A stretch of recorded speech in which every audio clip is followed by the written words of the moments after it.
السلام عليكم ورحمة الله وبركاته. حياكم الله مشاهدي قناة كركوك الفضائية، وأهلا وسهلا بكم في حلقة جديدة من برنامج بصراحة معي أنا عمار الصالحي. أزمة رئاسة مجلس النواب مستمرة، انعكاس غياب رئيس مجلس النواب على السلطة التشريعية، وأيضا الأزمة تعود من جديد على الواجهة. هناك بعض الأحاديث تقول أن الأزمة قربت إلى الحل، وهناك توافق فيما يخص الكتل السنية لاختيار بديل للحلبوسي. كل هذه الاستفسارات والأسئلة والطروحات سوف أطرحها على ضيفي: السيدة رملة العبيدي، عضو مجلس سابق لمحافظة كركوك، حياك الله وأهلا وسهلا بك ضيفا عزيزا علينا. وأيضا السيد فرقد رشيد، مسؤول تنظيمات تيار الحكمة الوطني مكتب كركوك، حياك الله وأهلا وسهلا بك سيد فرقد. خليني أبدي وياك سيدة رملة، اليوم الأزمة داخل البيت السني لاختيار بديل للسيد الحلبوسي. هذا الفراغ ولد انعكاسات تشريعية وأيضا تصدع داخل البيت السني لاختيار بديل للحلبوسي. السلام عليكم ورحمة الله وبركاته. شكرا جزيلا على هذه الاستضافة، وشكرا لقناة كركوك الفضائية على اهتمامها بهذا الموضوع. فعلا هو موضوع حيوي ومهم، ولا يؤثر على المكون السني فقط، وإنما يؤثر على مجمل العراق، لأنه يشمل رئاسة البرلمان. نعم، هناك من يدير البرلمان حاليا بالوكالة، وهو السيد النائب الأول لرئيس مجلس النواب، لكن يبقى أنه رئيس مجلس النواب موقعه شاغر. بالتأكيد احنا قبل كل شيء نتكلم عن الموضوع وأنه هو محاصصة. نعم. لا يوجد نص دستوري يثبت أنه العملية بالمحاصصة، لكن أصبح عرف واستمرت العملية هكذا. والآن رئاسة مجلس النواب هي المكون السني، ومن الآن عندما يأتي أي شخص يتسلم مسؤولية رئاسة مجلس النواب، رئيس مجلس النواب عفوا، سيقارن بالرؤساء السابقين.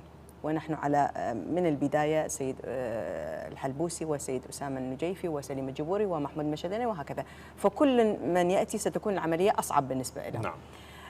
الآن كما ذكرت حضرتك، هي في الكرة في ملعب البيت السني كما تفضلت. هناك خلافات، هناك تصدعات، هناك إشكاليات باختيار الشخص الذي يحل محل السيد الحلبوسي. لم تفرغ الساحة من أشخاص ممكن أن يديروا رئاسة أن يكونوا بمنصب رئيس مجلس النواب، ولكن لم يتم الاتفاق لحد الآن. المشكلة هي ليست في الأكفأ، المشكلة بالوصول لاتفاق على شخص ما.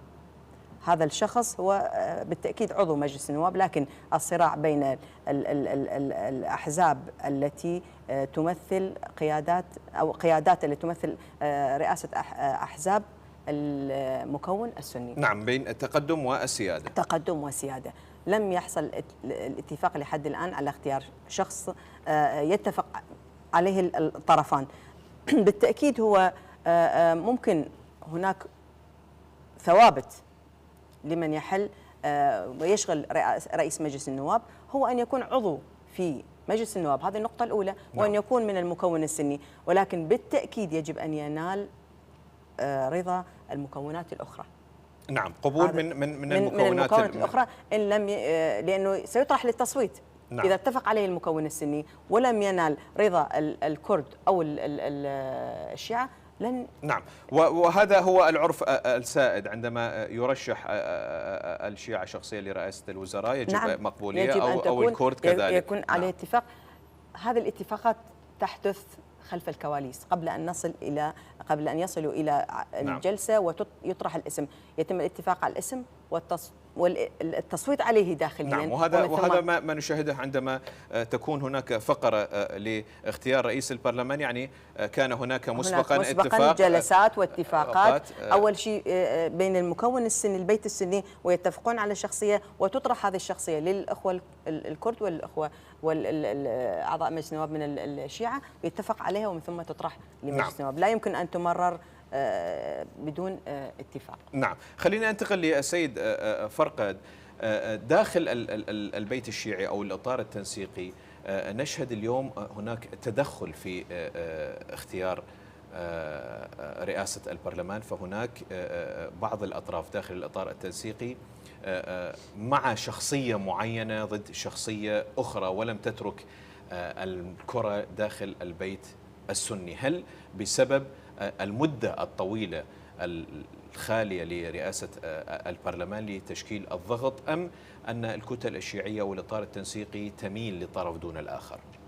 شكرا جزيلا لجنابك الكريم، والشكر للأخت ست رملة، والشكر لجميع مشاهدين قناتكم الكريمة. حقيقة أخ عمار، موضوع رئاسة البرلمان خلاف سني. نعم. الإطار حسب معلوماتنا الواردة، الإطار التنسيقي ما تدخل بشكل مباشر في هذا الموضوع، ولكن كان يدعم بأن يكون رئيسا للبرلمان من المكون السني، لأن هي حكومة توافقية. نعم. اليوم منصب رئاسة البرلمان منصب للمكون السني، فهذا الموضوع ماكو تدخل به، ولكن عدم التوافق بين الكتل السنية لترشيح شخصية. كما تعلمون جرت انتخابات في الفترة السابقة قبل 3 أشهر 4 أشهر، أحد الأخوة حصل على 158 صوت، والأخ المشهداني حصل 137. اثنين لم يؤهلا أن يستلم المنصب، لأن قانون 55 يحتم بأن الفائز يحصل على نصف زائد 1. نعم. واثنان لم يستطع أن يحصل على النصف زائد 1. فأكو محاولات من قبل بعض الأعضاء بأن يصير تغيير في أحد المواد القانونية، بأن يكون الفائز على الأصوات هو يأخذ مكانة تغيير النظام الداخلي نظام الداخل. نعم. ولكن هذا الموضوع صعب في الوقت الحالي. الفترة المتبقية فترة قليلة، ولكن هو استحقاق مكوناتي. بالنتيجة يجب أن يكون رئيس البرلمان من المكون السني، والأخ محسن المندلاوي حاليا يدير هذا الملف بشكل ناجح، ولكن هو استحقاق مكون. وهذا الموضوع بدعم من الإطار التنسيقي بأن يكون اختيار، ولكن الخلاف هو خلاف سني على هذا. نعم. لا، لكن بعض الأطراف داخل الإطار التنسيقي مثلا كانت مع ترشيح السيد محمود المشهداني علنا، وكانت داعمة لطرف دون الآخر. الأخ محمود المشهداني هو مرشح تقدم. نعم. بالنتيجة تقدم هو من يقوده كان السيد الحلبوسي، فهو مرشح الحلبوسي. إذا أكو دعم من بعض النواب هذا بشكل مو ينحسب على كل الإطار التنسيقي، لا بالعكس، لأن هو ما زال مرشح للأخ الحلبوسي. إذا انتهى الموضوع، تقدم يحسب هذا المنصب إلى حصر لتقدم. نعم. ست رملة، خلينا نحكي بصراحة. اليوم خلو المنصب استفادت من الكتل الأخرى، كون أن من يدير مجلس النواب اليوم من الطرف الآخر. مدى تأثير أو خسارة المكون خلال هذه 7 أشهر أو 8 أشهر على مجمل العملية السياسية أو التشريعات أو الفائدة على المكون بشكل عام؟ هي طبعا أكيد لما هذا القانون أنه لما يشغل المنصب يكون المنصب شاغر، فيدير المنصب نعم. من هو النائب، وهذا وفق القانون السيد المندلاوي يدير رئاسة مجلس النواب. أما عن خسارة المكون فبالتأكيد هو حتى لو كان يعني أنه المنصب هو للمكون السني، والمكون السني لا يشغل هذا المنصب، دلالة على أنه هناك لم يحصل اتفاق على شخص ما، يعني وجود خلافات داخلية. نعم. هذا أول المؤشرات أنه وجود خلافات داخلية بين المكون السني، ولا يمكن الوصول إلى اتفاق على شخص لشغل هذا المنصب. هذه النقطة الأولى اللي تحسب ضد المكون. نعم. باعتبار أنه تؤخذ عليه، لأنه أنت لم تتفق فيما بينكم، كيف تتفقون مع الآخرين؟ هذه نقطة. المنصب طبعا من يدير المنصب أو يعني هناك أمور كثيرة يعني بيد رئيس مجلس النواب أو من يتولى رئاسة مجلس النواب. ممكن حتى يعني نقاط جدول الأعمال وما شابه ويجب الاطلاع عليها. فإذا كان الممثل المكون ما موجود في الرئاسة، ممكن لا يطلعون على كثير من الأمور إلا في جلسة التصويت. فإذا في جلسات مجلس النواب، إذا الأطراف الأخرى نعم تستفاد أو لا نقول تستغل، ولكن هو واقع الحال أنه غياب ممثل المكون سيؤثر تأثير سلبي على أو يحسب على المكون السني أنه لم يستطيع أن يتوصل إلى اتفاق لاختيار شخصية مناسبة بدلا عن السيد الحلبوسي. نعم. سوف أعود إليك سيدة رملة ما بين التقدم والسيادة ومن هو الأحق في استلام، لكن خلينا أنتقل إلى السيد فرقد كتيار حكمة، ودائما ما كان تيار الحكمة حتى مع استمرار هذه الحكومة دون الانتخابات المبكرة فهي داعمة لعمل الحكومة. لو أتينا إلى مجلس النواب كتيار حكمة سيد فرقد، مع من؟ هل هم يشعرون مع السيادة أم مع تقدم؟ ما الملاحظات التي كانت على السيد الحلبوسي؟ حقيقة أخ عمار، احنا كرئيس تحالف اتحاد القوى نعم يقودها سماحة السيد عمار الحكيم، في جميع الاجتماعات التي كان يجتمع الإطار التنسيقي كان يطرح موضوع باستعجال بانتخاب رئيس برلمان، نعم، إن كان من تقدم وإن كان من سيادة. نحن ما عندنا أي خطوط حمراء من سيادة أو تقدم، ولكن بالنتيجة الغاية الأساسية بأن يكون رئيس برلمان من المكون السني، هو هذا الغاية الأساسية. ولكن أنت تعلم أخي العزيز بأن هذه الأمور توافقات سياسية، ولحد الآن لا يوجد أي توافقات سياسية سنية حول تحديد هذا المنصب. نعم، وبالنتيجة الإطار التنسيقي لا يتدخل في هذا الموضوع، بالعكس يمهد الطريق لهذه الانتخابات، ولكن إذا ما تكون اتفاقات سياسية بين الكتل السنية ما راح يصل إلى نتيجة نهائية في هذا الموضوع.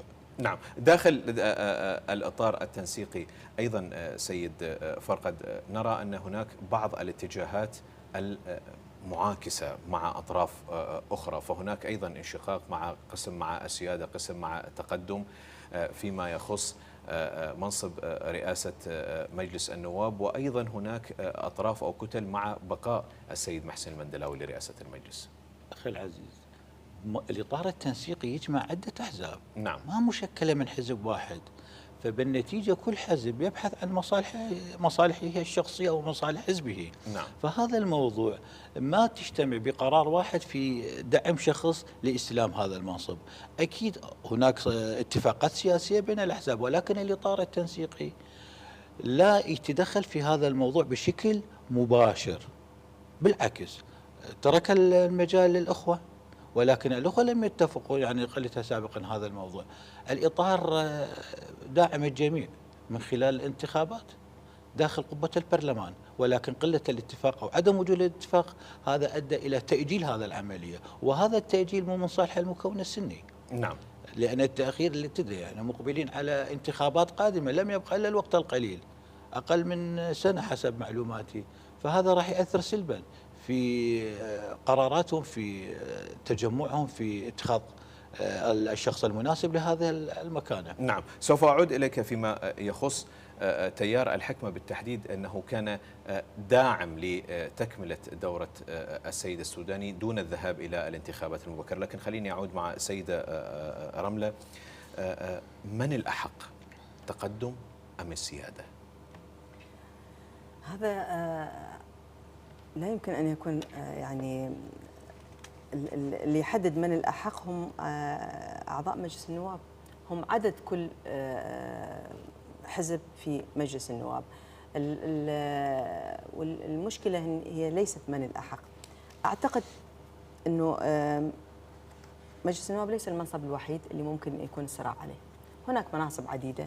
عندما تشكلت الحكومة تم تقسيمها بين الكتل الفائزة، المناصب، الوزارات، وكلاء الوزارات، حتى السفارات، هو تقسيم حسب المقاعد الفائزة. نعم. كل منصب إلى يعني نعم، بالأرقام تقدم، لكن هناك انشقاقات ذهبت للسيادة. هناك انشقاقات علنية وهناك انشقاقات نعم. يعني غير نعم. معلنة، وربما ما يعلن يختلف عما هو في الحقيقة. ولكن لو أتينا على أرض الواقع ما أعتقد هناك خلاف على المستوى الشخصي بين السيد الحلبوسي أو السيد خميس خنجر. أعتقد سبق وأنه كانت هناك جلسات ويعني أكو لقاءات مستمرة فيما بينهم. فإذا ماكو خلاف فعلي بين التقدم والسيادة، هم الاثنين يمثلون المكون السني. لكن ربما هناك كل يحسب أنه من حسب عدد أعضاء مجلس النواب في البرلمان حاليا بعد الانشقاقات اللي تفضلت حضرتك بها، ممكن كل طرف يقول أنا أحق به. أعتقد المفروض أنه تكون هناك جلسة اتفاق، أنه إذا لنفرض تقدم أخذ حسب استحقاقه أخذ مجلس النواب فرئاسة مجلس النواب، فبالتأكيد هناك مناصب أخرى ممكن يتم استبدالها مع السيادة للوصول إلى اتفاق، لأنه لا يمكن أن يبقى المنصب شاغر خلال الفترة القادمة. هل هو صراع أكبر من مجلس النواب؟ نشعر وكأنه صراع على الزعامة داخل المكون. زعامة المكون السني لا يمكن أن يعني تحدد بشخص ما. كل شخص له ميزاته بحيث أنه يصبح زعيم. كلمة الزعيم طبعا هي كلمة كبيرة، لها متعلقات، لها توابع، لها حقوق وواجبات. نعم. الزعيم عندما يصبح زعيم له واجبات تجاه من يمثلهم، فله التزامات تجاه الناس الذين اعتبروه زعيما. فكل شخص يعني سمي زعيم يجب أن لديه القابلية على الإيفاء بالتزاماته تجاه أبناء مكونه الذين انتدبوه زعيما ليمثلهم. فكلمة الزعامة هناك يعني لا يمكن أن تقتصر، وأنا ذكرت لا يمكن أن تقتصر على شخص واحد أنه يمثل المكون السني، أنه هو الزعيم الأوحد. هذه صعبة، يعني كل حسب يعني المواطن لا يمكن أن تجبره أنه يكون. نعم. منطقة ما تختار السيد الحلبوسي حسب إنجازاته وحسب دوره وفعالياته. لما كان لا يمكن أن ينكر شخص ما الأدوار التي قام بها السيد الحلبوسي عندما كان رئيس مجلس النواب، وحتى عندما كان محافظ للأنبار يعني في حينه. نعم. والسيد الخنجر أيضا له يعني إنجازاته في مجالات مختلفة. نعم. سوف أعود إليك سيدة رملة فيما يخص هناك كلام حول توافق أو الوصول إلى اتفاق لرئاسة البرلمان، لكن خليني أنتقل للسيد فرقد. في بادئ الأمر كان السيد الحلبوسي هو مدعوم من الإطار التنسيقي وهو من رشحه لرئاسة البرلمان، لكن في وسط الطريق تخلى الإطار التنسيقي عن الحلبوسي.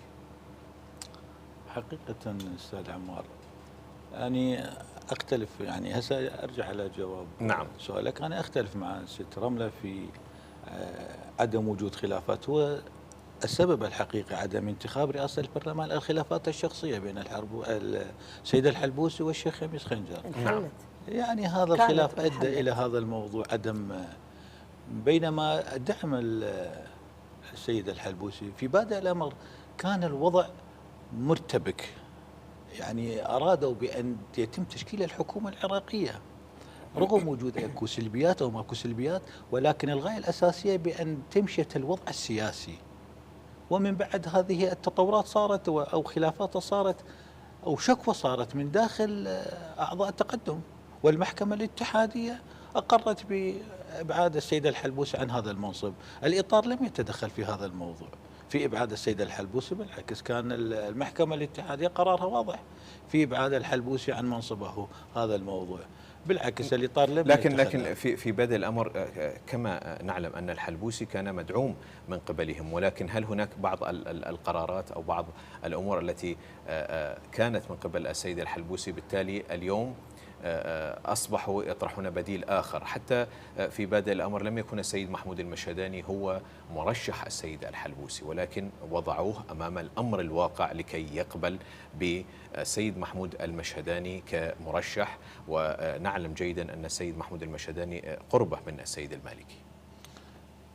بالنسبة لموضوع السيد الحلبوسي لم يتخلى عنه الإطار التنسيقي، بل كان قرار المحكمة الاتحادية في استبعاده من هذا المنصب بسبب الشكوى اللي كانت المقدمة إلى من قبل السيد ليث الدليمي. تعلم بهذا الموضوع. ولكن المرشح هو مرشح تقدم. الإطار لم يرشح السيد المشهداني بشكل صريح وواضح.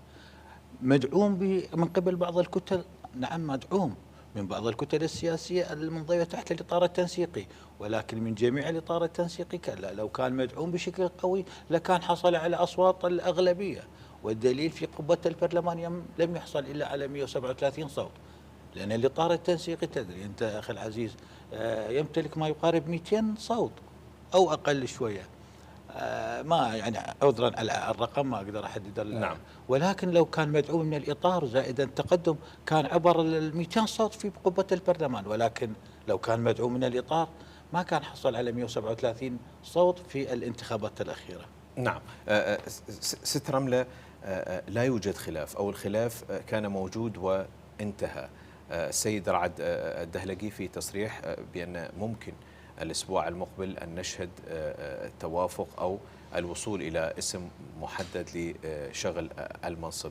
هل هناك معلومات جديدة لديك فيما يخص هذا التوافق ما بين السيادة وتقدم؟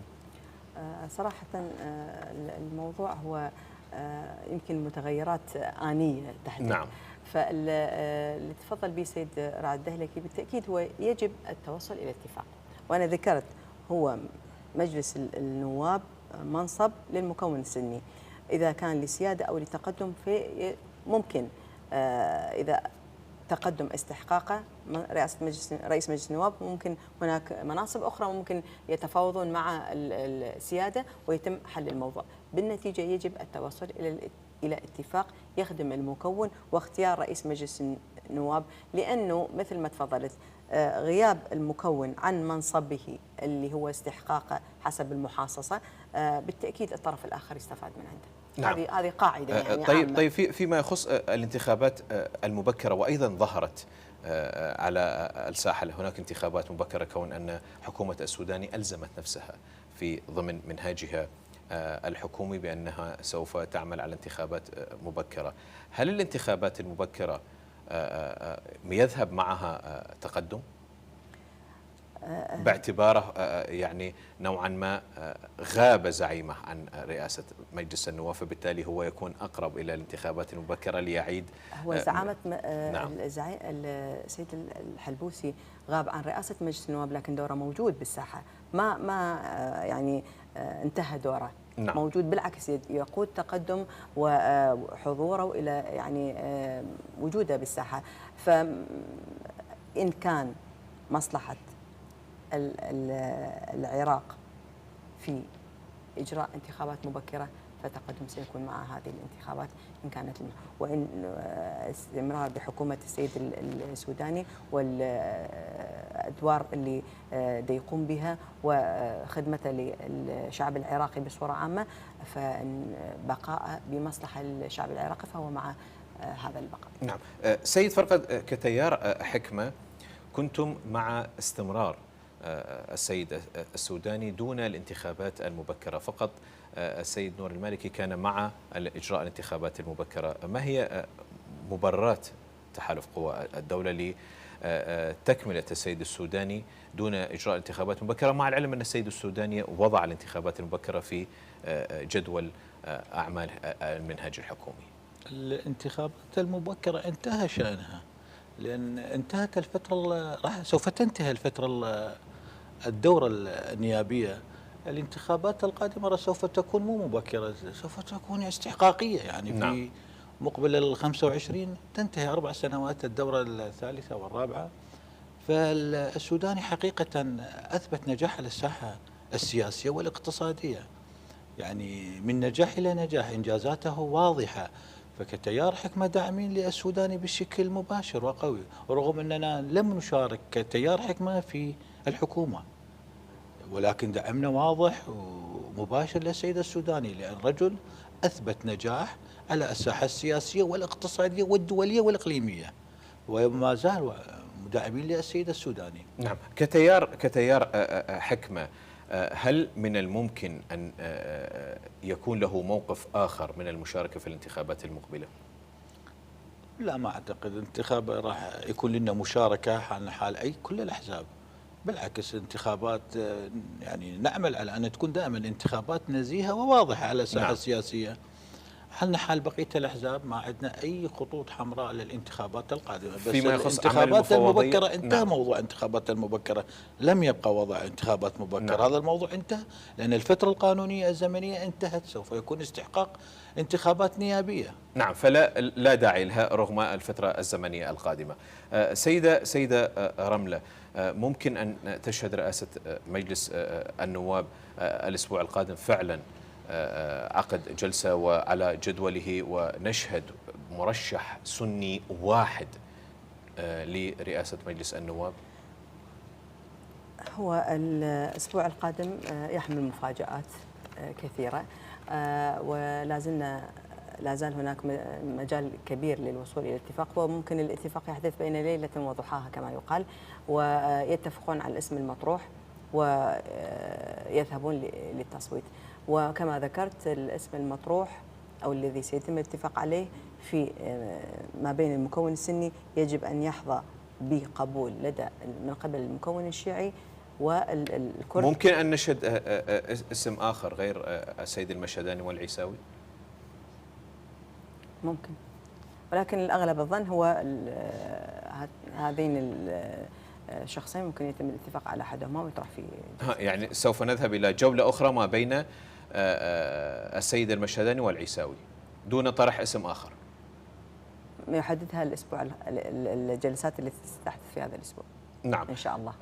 بشكل عام حدثينا ما هو الحساسية أو المشكلة التي تحدث ما بين الخنجر والسيد الحلبوسي؟ الكل يذهب إلى أنه زعامة المكون، زعامة الأيديولوجية تختلف عند الشيخ خميس الخنجر عن السيد الحلبوسي. الأيديولوجية اللي تختلف ما أعتقد هناك، إن كانت المصلحة العامة هي لخدمة المكون السني المفروض لا يوجد اختلاف. أما كيفية قيامهم بهذه العملية، كيفية إدارة آلية التطبيق ربما تختلف فيما بينهم، فبالتالي اختلاف وجهات النظر ممكن يتعمق وتحدث الاختلافات. لكن الفكرة الأساسية طبعا هناك البشر مختلفون في كل شيء، الرؤى، الأفكار، الطروحات، طريقة العمل، كل منهما. يمكن السيد الحلبوسي عمل فترة في المجال التنفيذي، عمل فترة في المجال التشريعي. هذه الأمور تختلف بالنسبة للسيد خميس خنجر. هو كقائد سياسي ما دخل هناك من ينوب عنه. نعم، ممثلين من أحزابه هم نعم. موجودين في العملية السياسية، إذا كان في الجهاز التشريعي أو عفوا في الجهاز التشريعي أو التنفيذي. أما بالسيد الحلبوسي هو دخل في صلب العملية السياسية مباشرة، عمل في الجانب التنفيذي وعمل في الجانب التشريعي.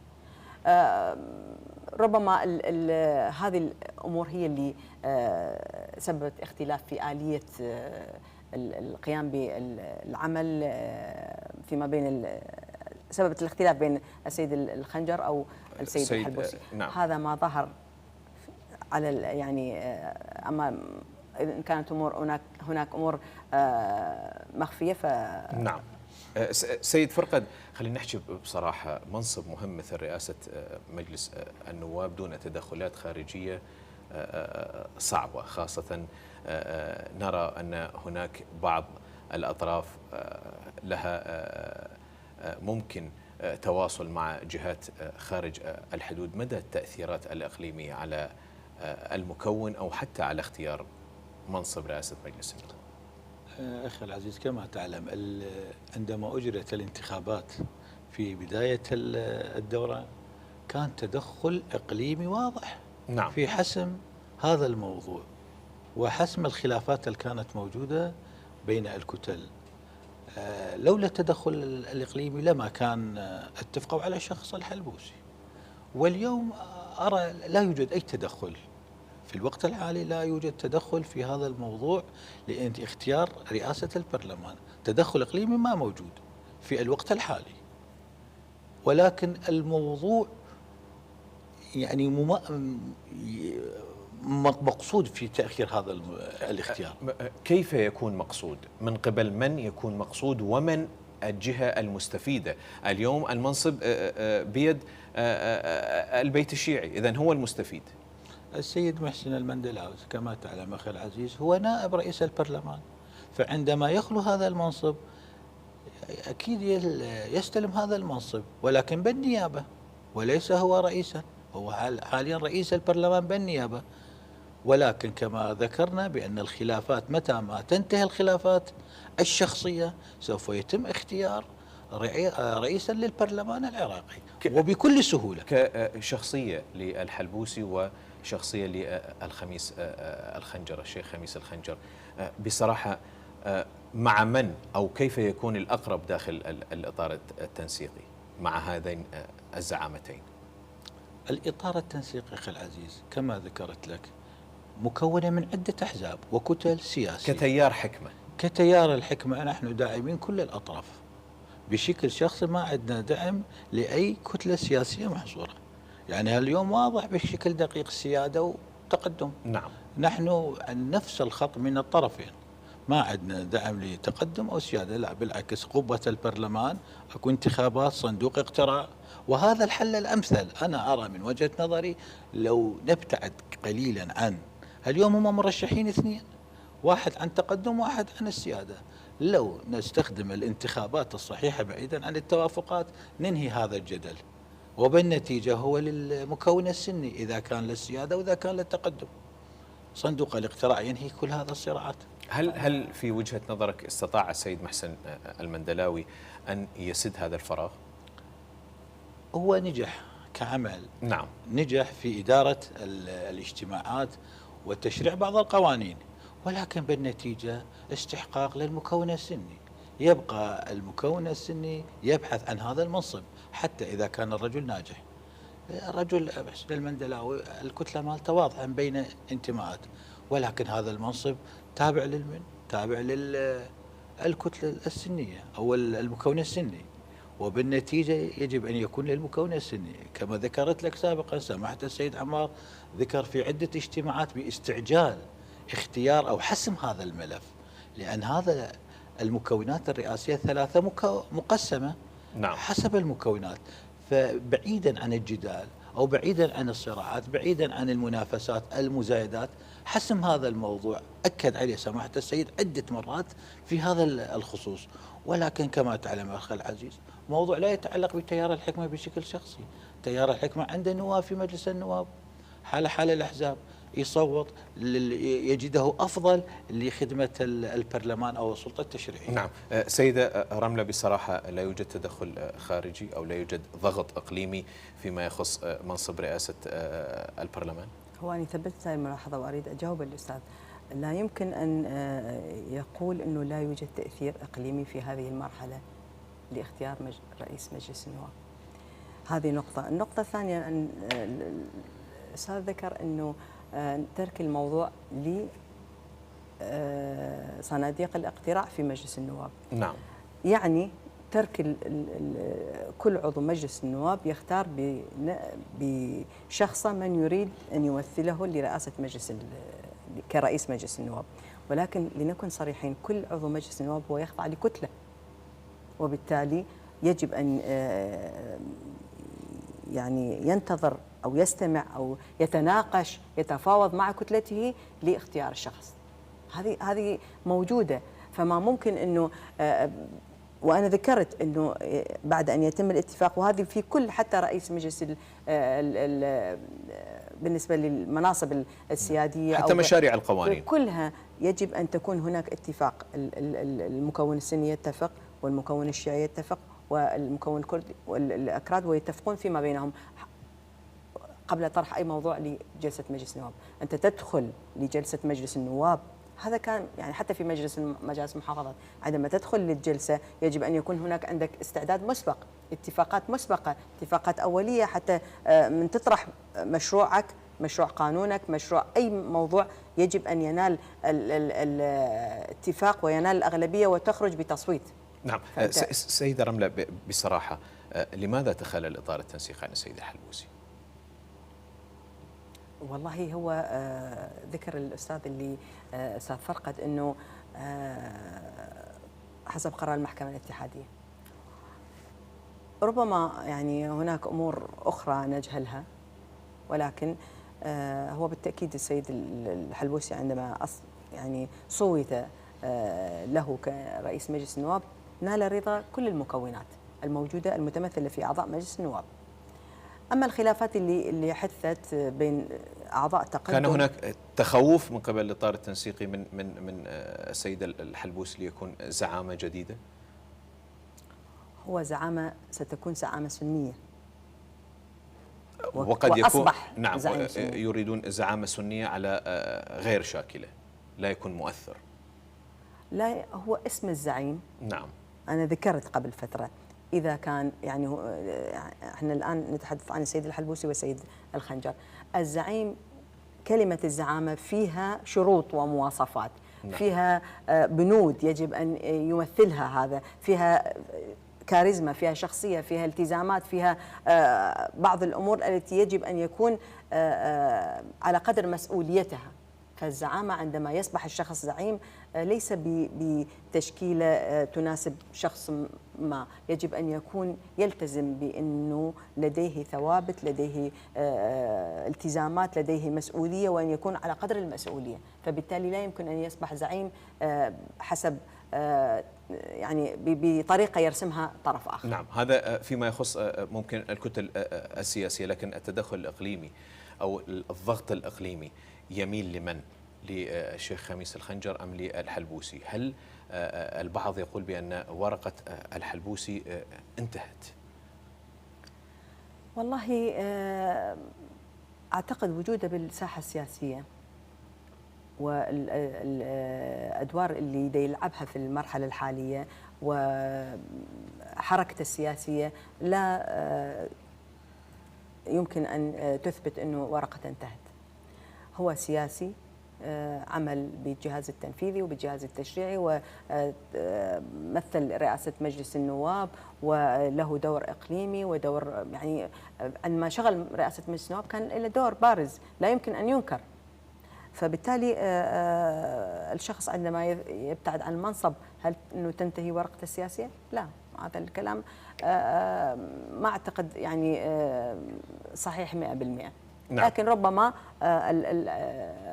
يعني كرئيس مجلس نواب انتهى عمله، لكن كممثل لمكون سني، كزعيم سياسي، كرئيس حزب تقدم هو موجود على الساحه السياسيه. وممكن ان يعود من جديد في الانتخابات القادمه وبالعكس يعني نعم. احنا لو رجعنا الى انتخابات البرلمان وشفنا الاصوات اللي حصلها تقدم في المرحلة السابقة في الدورة هذه الحالية كانت أرقام كبيرة جدا يعني بالنسبة للتمثل، وبالتأكيد هو سيد الحلبوسي كان له دور كبير في تمثيل هذه الزعامة، وله دور في استقطاب الناس لإنجازاته في تلك المرحلة. وبالتأكيد لو رجع في الانتخابات القادمة يعني ممكن جدا أنه يرجع وبقوة. نعم. سيد فرقد، بصراحة ممكن أن تحل أزمة رئاسة مجلس النواب خلال الأسبوع القادم حسب رؤيتك؟ هل المشهد يدل على أنه هناك توافق قريب أو سنخرج برئاسة مجلس النواب قريبا؟ حسب معلوماتي لحد نعم. الآن لا يوجد أي توافقات سياسية للجلسات القادمة، والسبب مبهم حقيقة. ذكرنا سابقا بأن التوافقات السياسية هي من تنتج رئاسة البرلمان، إذن لا يوجد توافقات للمرحلة القادمة حسب معلوماتي.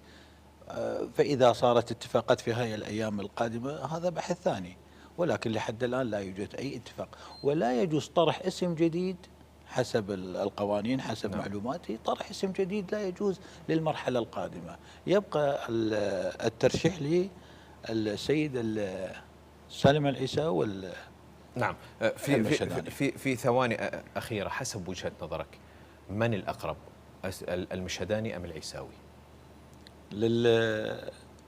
للمنصب؟ حقيقة أنا أرى تقدم لربما يكون الأقرب لهذا المنصب.